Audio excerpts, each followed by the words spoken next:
Hey, okay, let's learn how to draw some eukaryotic cells. They are eukaryotic cells because that's the kind of cells that are in you. Get it? Eukaryotic cells, these are the cells that make up fungi, plant cells, animal cells, and there's these little tiny guys that live in like pond water and stuff like that called protists. Maybe you've heard of paramecium or amoebas. These are examples of protists. All right. Remember, these are compartmentalized cells. Compartmentalized because there's a lot of internal membranes in them that create these interesting little unique structures that create an environment that is specific for one thing. And we are going to learn how to draw two kinds of these. We're going to learn how to draw an exocrine gland cell, and we are going to learn how to draw a palisade mesophyll cell. And I'm at school. The exocrine gland cell is the animal cell. And, oh my gosh, I can do the plant cell in green. And the palisade mesophyll cell is an example of a plant cell. As you do these drawings, remember a couple of things. These are things to remember about other pieces of information you need to pull out of this. One is, what are the differences between prokaryotic and eukaryotic cells? And two, what are the differences between plant and animal cells? Okay. The drawings we're going to do aren't quite to scale, and that is just because of how small these cells really are. So we kind of have to make some of these structures a little bit bigger just for us to see what these things are. And I'm at school. Okay, so let's start off by drawing our exocrine gland cell.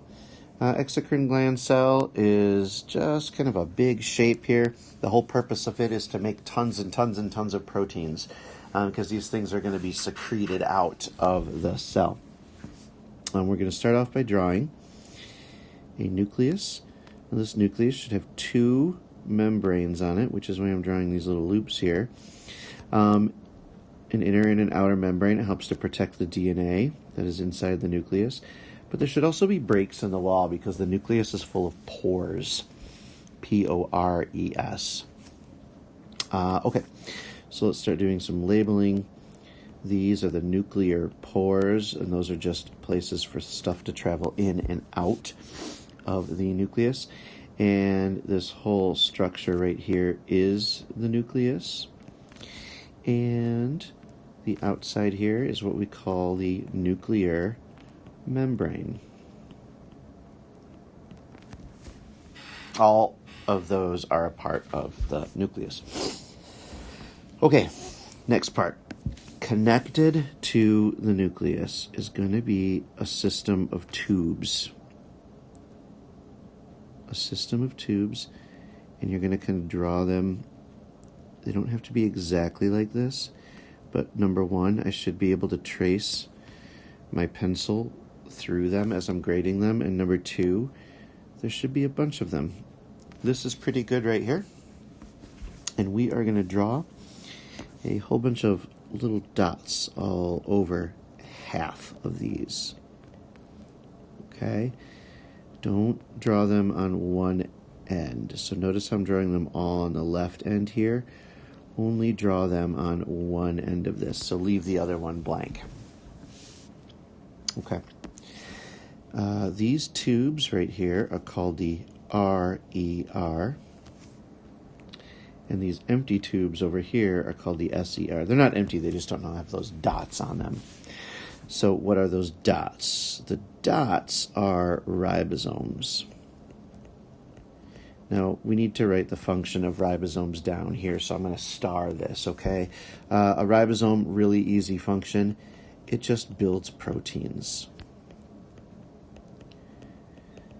These are called bound ribosomes because they are attached to the RER. These are normally the ribosomes that make proteins that leave the cell. But you also have little ribosomes that are floating around in your cytoplasm These are called free ribosomes, and these normally make proteins that will stay inside the cell. The SER, this is where lipids are assembled. So all of the lipids or fat molecules that make up the membranes, this is where they're put together.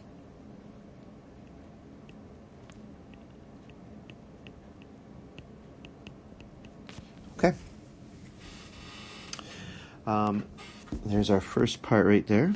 Now, out here, in between, let's point here, in between the RER and the outer membrane is going to be another stack of membranes. Now, this stack of membranes will not be connected to each other, but they will be right on top of one another, kind of coming out like a Wi-Fi symbol like this.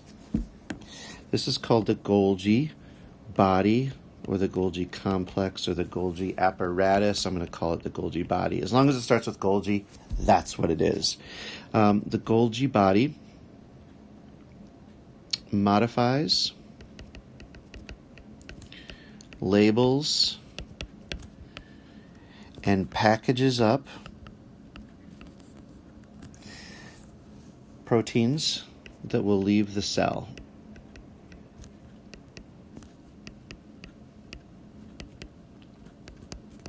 Okay, kind of like a shipping department for Amazon or something like that. Okay. In a couple places in the cell, you're going to have these kind of oval structures. I'm going to draw 4 of them. There are hundreds of them inside of your cells, and they should have a second internal membrane that is all folded up. I think we know what these are. These are the mitochondria.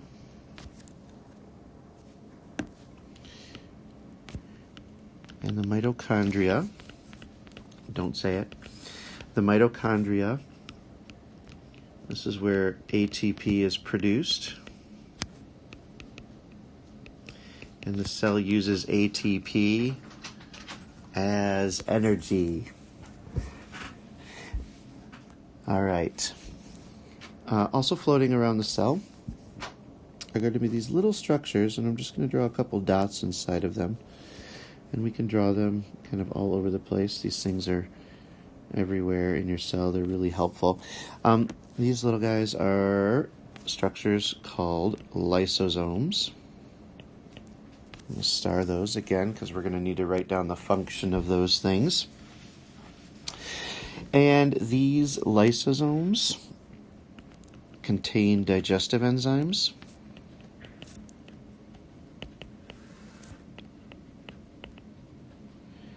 to remove old wastes. Whoops, that should be old organelles and wastes.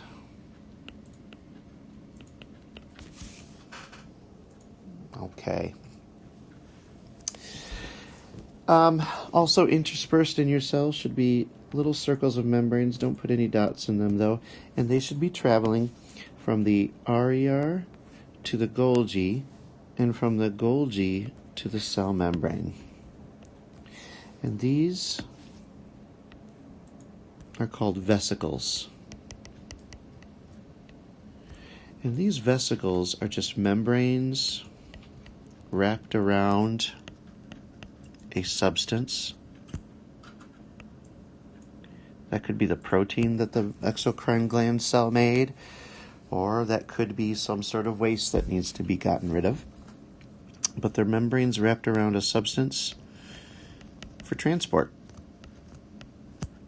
Remember that these cells are very compartmentalized, which means they contain little structures that create a super specific internal environment.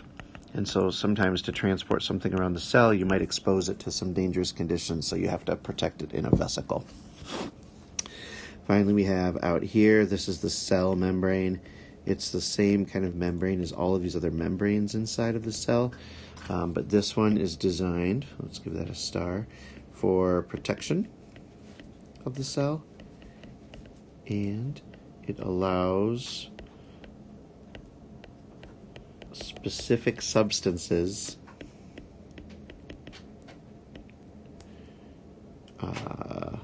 to cross in or out of the cell. Kind of like a bouncer. Yeah, so anyway, that is an exocrine gland cell. So let's move over here and let's draw a plant cell. Okay, now first of all, plant cells have a very specific structure, kind of like a brick or something like that. And this is our palisade mesophyll cell. So we're going to have lots of chloroplasts in here and a couple of other things. Pay attention to the things that are in this kind of cell and not in the animal cell. So we're going to draw it kind of like a rounded edged brick here. And we're going to do something that we didn't do on the other one, and that is that we're going to give this outer edge like a bit of a thickness to it. All right. I don't need to shade this in, but I could shade it in if I wanted to. So that might be actually kind of easy to do here. Anyway, this is the cell wall. And the cell wall is designed to give the cell some shape and to keep the cell from bursting. Because in order for plants to be able to stand up, plant cells have to be nice and full to bursting with water. We call that the plant cell being turgid, when it's nice and full to bursting with water. And but because you're going to fill it up to bursting, you got to make sure that it doesn't burst, and so you need to have a nice rigid cell wall. And this cell wall is mostly made of a polysaccharide called cellulose. And it gives the cell shape, protection,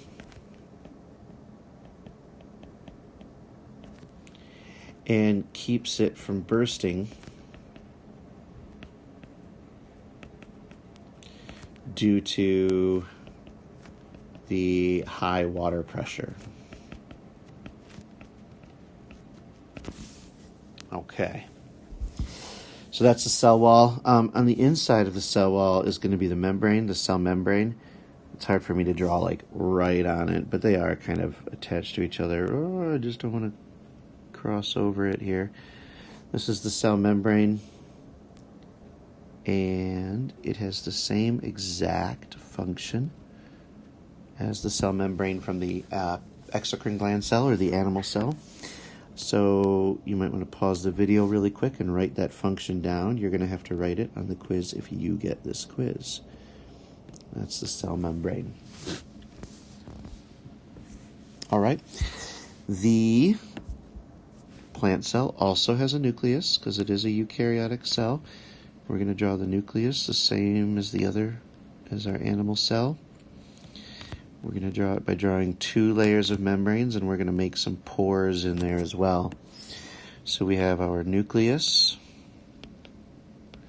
our nuclear membrane,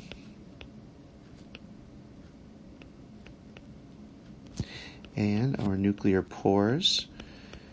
We will not need to label the functions of these things, okay?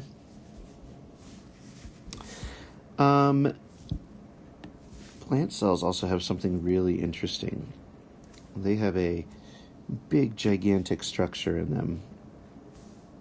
I'm debating what color to use for this. This big, gigantic structure. It's kind of like a big, empty space here. And this is called a central vacuole. This can take up anywhere from 30 to 90% of the space inside of a plant cell. And it's used for a couple of things. Mostly it's used for storage of starch or amylose for the cell to use for later on. But it also stores water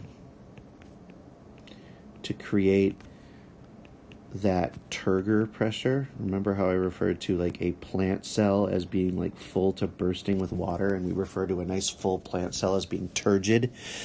So turgor pressure is the pressure from the water that is kind of pushing on the outside of the cell to make it nice and full and crisp and give the plant some structure. You know this already because you've seen when a plant doesn't get a whole bunch of water, it wilts away because it's lost that water, there's not a lot of pressure on the cells, and so they all kind of bend over one another. Okay? Same as in our animal cell, you need to have some mitochondria in here. Some people think, wait a minute, but a plant does photosynthesis. That's true. Photosynthesis is only used to make the sugars, though. It's only used to make the sugars. How does it get the energy from the sugar if it needs it? And the answer is the mitochondria does cell respiration. So this is a mitochondria. Don't forget, you need to know the function of that. And then the only other thing that we need to do in this cell is we need to draw chloroplasts. So chloroplasts, this is a palisade mesophyll cell, which means this is the cell where most of the photosynthesis happens. And so you need to draw a bunch of chloroplasts in here. Now chloroplasts are going to have these stacks of membranes inside of them. And each of those membranes is chock full of chlorophyll, which is the pigment that gives the cell its color. And it's also the pigment that absorbs the energy from the sun to break the water down, which is one of the first parts of photosynthesis. They don't all have to have 3 stacks. You can draw some with 4 stacks in them. But these are chloroplasts. And the purpose here is to use the sun's energy to produce carbon compounds. Those can be sugars, those can be lipids, those can be all kinds of things. Okay, so let's see here. What did we leave out here? Oh yeah, well, I mean, these are cells, and so they still make proteins, and so we do need to have an RER and a Golgi in here. So I'll make a little bit of an RER and an SER. Didn't save myself enough room for that one.